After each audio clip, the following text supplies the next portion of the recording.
Existe um tipo específico de pessoa que passa 3 semanas configurando emuladores em um dispositivo portátil. Ela instala cada emulador manualmente, vasculha fóruns às 11 da noite atrás do shader certo. Ela baixa metadados de 2.000 jogos para que cada arte dos jogos apareça no tamanho e resolução perfeitos. Ela aplica patches em HD de Final Fantasy VII, patches de tradução em Mother 3, patches de 60 FPS em Silent Hill 2. Passa horas documentando quais configurações funcionam melhor para quais sistemas, cria temas visuais para o front-end, testa, ajusta, refina. E quando tudo está finalmente pronto, quando a biblioteca está perfeita, os emuladores estão todos rodando bem, os jogos todos configurados, os patches todos aplicados, ela fecha o dispositivo e não joga nada. Esse vídeo é sobre isso, mas não é sobre preguiça, procrastinação ou a falta de tempo. É sobre algo muito mais estranho, esquisito e também específico. É muito mais revelador sobre o que somos como sujeitos dentro de uma cultura de consumo acelerado. Vamos começar pelos números, porque eles são perturbadores de um jeito até engraçado. Um estudo publicado em 2019 no periódico acadêmico Entertainment Computing analisou 725 títulos na Steam e encontrou que apenas 14% dos jogadores completaram esses jogos. A taxa mediana de conclusão é de 10%. Em metade de todos os jogos analisados, 9 em cada 10 pessoas que compraram o jogo jamais chegaram aos créditos. E 32,7% da biblioteca média de um usuário na Steam permanece completamente não jogada. O jogador mediano deixa mais da metade da sua biblioteca intocada para sempre. E o mais revelador, 87% dos jogadores afirmam que promoções e descontos são importantes em suas decisões de compra. Apenas 36% dos jogos são adquiridos pelo preço cheio. Existe uma correlação direta entre pagar o preço cheio e realmente jogar o jogo.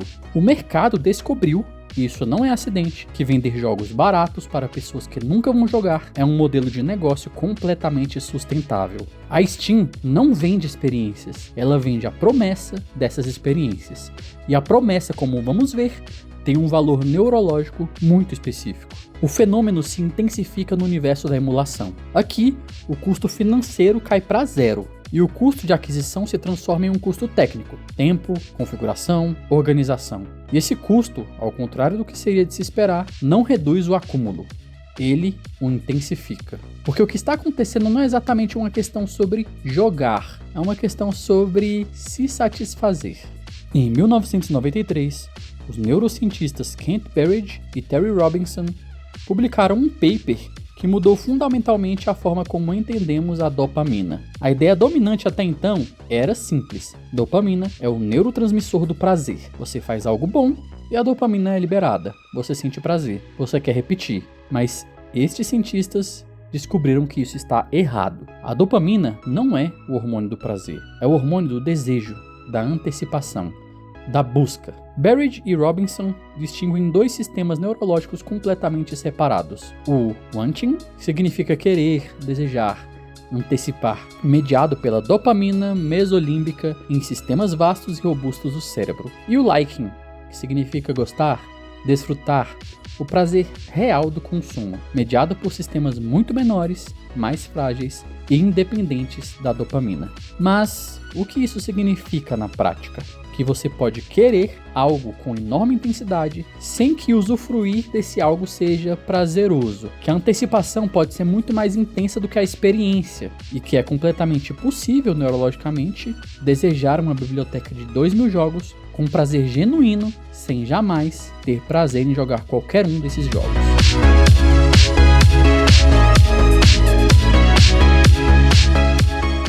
O pico dopaminérgico acontece no momento da compra, na antecipação, no ato de configurar um emulador e ver um jogo rodar pela primeira vez, no processo de aplicar um patch que duplica a resolução de um jogo de 96. Esses momentos têm uma qualidade neurológica específica, intensa e imediata. Jogar o jogo de fato, comprometer-se com ele por 40 horas, atravessar suas partes mais lentas, investir em seus personagens, esse processo é cognitivamente custoso, aberto, sem um pico de dopamina claro no horizonte próximo. A dopamina já foi consumida na antecipação. Isso não é preguiça, é o seu cérebro funcionando exatamente da forma para o qual foi programado, para o qual foi construído. E a indústria, tanto a comercial quanto a cultura da emulação, conhece muito bem esse mecanismo melhor do que você pensa.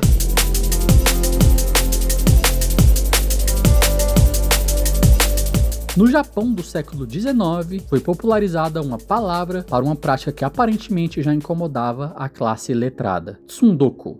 A combinação de tsunde-oku, deixar as coisas se acumularem, com doku, leitura. Era usada para satirizar professores que tinham bibliotecas imponentes de livros que nunca liam. A palavra nunca deixou de ser relevante. Mas o tsundoku digital tem uma característica que o fenômeno original não tinha. Ele não ocupa um espaço físico, como os livros naquelas bibliotecas, e não custa quase nada. Um livro não lido na estante é uma presença física constante. Ele existe no espaço, pode fazer você se sentir culpado toda vez que passa por ele. Já um jogo não jogado em uma biblioteca da Steam, de 400 títulos, é invisível, não pesa, não acusa. Isso remove o único freio natural e moral do tsundoku original. Mas existe algo ainda mais sofisticado acontecendo aqui, e para entender esse algo, precisamos de um autor chamado Jean Baudrillard. Em O Sistema dos Objetos, publicado em 1968, Baudrillard propõe que o colecionador nunca coleciona objetos, ele coleciona a si mesmo. A coleção é um sistema fechado e autorreferente. É um espelho no qual o colecionador se projeta e se confirma. O front-end de emulação perfeitamente organizado com box arts em 4K não é uma ferramenta para jogar os jogos, é um autorretrato. É a pessoa dizendo para si mesma e para quem olha suas postagens no Telegram, no Twitter, no Instagram, quem ela é. Alguém que compreende, preserva e domina essa história cultural. Alguém que sabe o que é um shader CRT. A biblioteca perfeita é a identidade tornada visível. Já Walter Benjamin, em um ensaio de 1931 chamado Desempacotando Minha Biblioteca, descreveu o colecionador com uma precisão que parece escrita para os dias de hoje, na era digital. Para Benjamin, o colecionador não vê os objetos pelo valor de seu uso, mas pelo seu pertencimento ao mundo que ele mesmo construiu. Cada objeto é uma figura, um nó numa teia de significados pessoais. O acervo é uma cosmogonia particular. Jogar um jogo seria consumi-lo, retirá-lo desse sistema, torná-lo passado. Não jogar esse jogo, mantê-lo intacto na biblioteca, é mantê-lo em potência, em promessa, no horizonte próximo e distante ao mesmo tempo. E uma biblioteca inteira de horizontes é uma biblioteca de versões futuras de si mesmo. Cada jogo não jogado diz: um dia serei a pessoa que jogou isso, que conhece essa história, que passou por essa experiência. É uma identidade projetada para o futuro, confortante, mas inalcançável.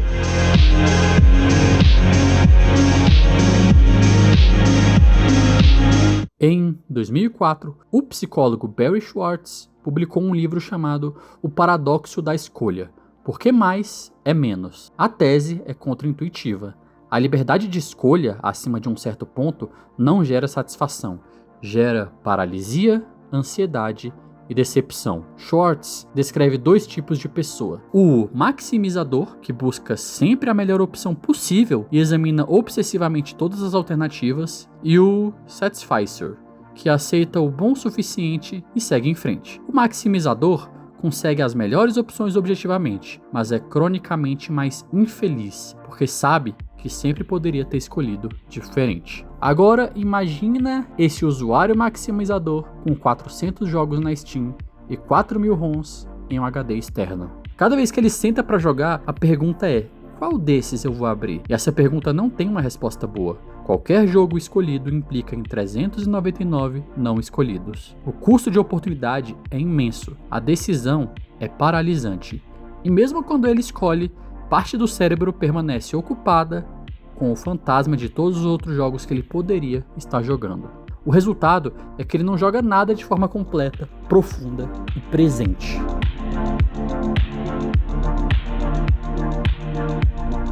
Existe uma ironia na história dos videogames.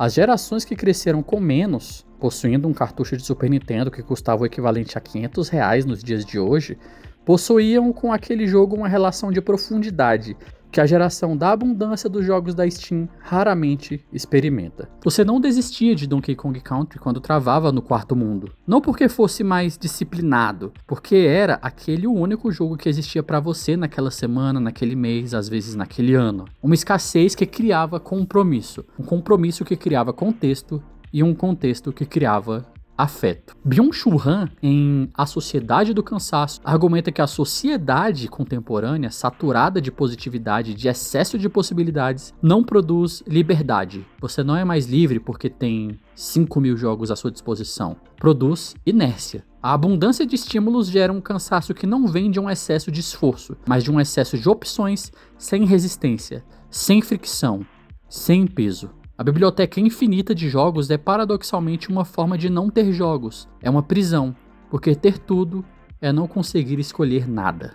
Mas existe um aspecto desse fenômeno que eu não quero reduzir à patologia. Existe algo genuíno acontecendo no processo de configuração que não é simplesmente um não jogar o jogo real. Para um grupo muito nichado de pessoas, configurar um emulador, configurar um front-end, colecionar jogos na biblioteca da Steam, mesmo sem jogá-los, é uma forma de jogar. Não um jogo em si, mas um metajogo. O jogo de fazer a máquina funcionar. E esse metajogo tem uma qualidade que os jogos dentro dele muitas vezes não têm. Ele tem um final logo ali, logo à vista. Quando o front-end está perfeito, os emuladores todos estão rodando, os shaders estão aplicados, os metadados estão todos organizados, aquilo está pronto, está feito.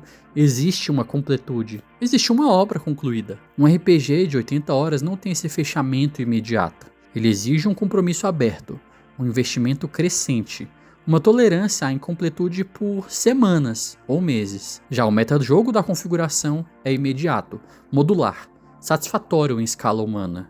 E então entra a rede social.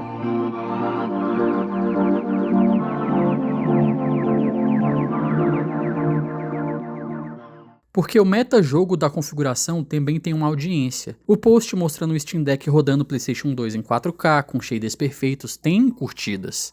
Tem comentários de admiração. Tem pessoas pedindo tutorial. Já a experiência de 80 horas dentro do jogo não é. E aqui é interessante, porque sempre que a gente vê esses posts compartilhados, as pessoas só compartilham esses jogos emulados e patchados rodando na tela inicial ou nos primeiros 30 minutos de jogo. E é exatamente isso. Os primeiros 30 minutos são o ápice fotográfico daquele jogo. A tela inicial, o menu de configuração perfeito, a primeira cutscene em resolução remasterizada, é a parte mais postável. O que vem depois, a repetição, o aprendizado lento, 15 horas depois em uma dungeon difícil, não rende conteúdo para as redes sociais. Não rende tutorial. A performance da identidade do jogador é mais gratificante, mais imediata e mais social do que jogar, de fato. Mas existe um contraponto a tudo isso, e ele é suficientemente importante para ser tratado com seriedade. Quem tem menos opções, joga mais e joga diferente.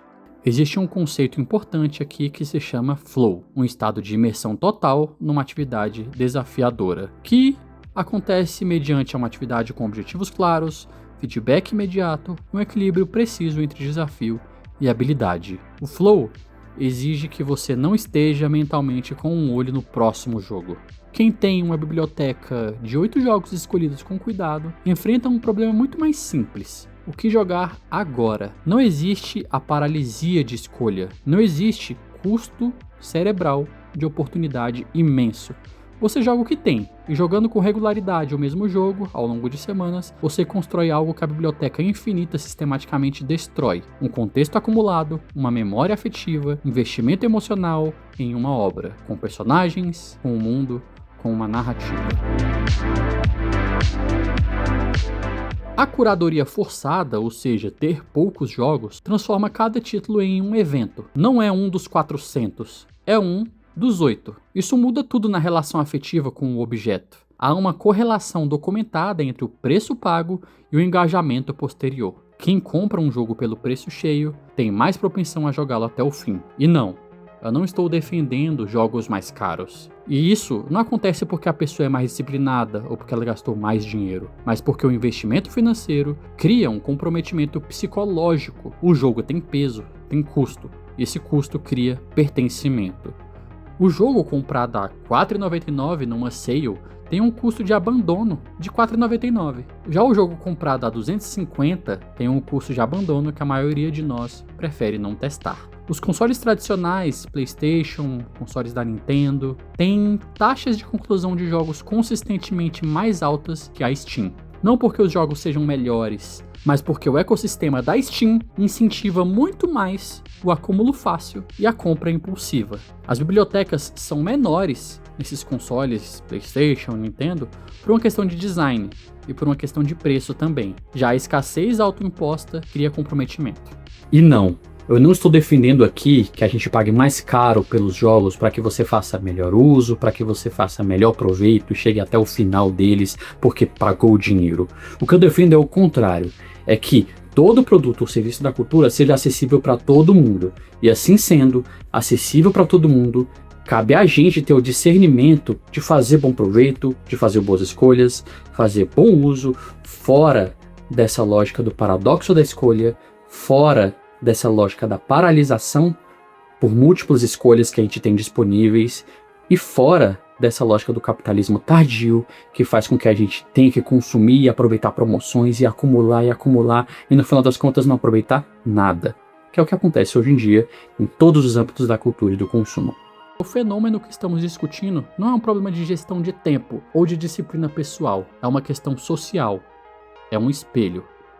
A biblioteca que nunca vai acabar é o retrato de uma época em que o desejo foi industrializado, a antecipação foi monetizada e a identidade virou coleção. O Steam Deck com 4.000 ROMs, 500 jogos da Steam, não é um fracasso de quem não joga. É um produto perfeito de um sistema que descobriu que vender a promessa de jogar é mais lucrativo do que vender experiências reais de jogo. E ao mesmo tempo, e aqui está a ironia que eu queria deixar no ar, o ato de configurar, organizar, curar e contemplar uma biblioteca não é necessariamente um substituto patológico de jogar. É um modo legítimo de se relacionar com a cultura.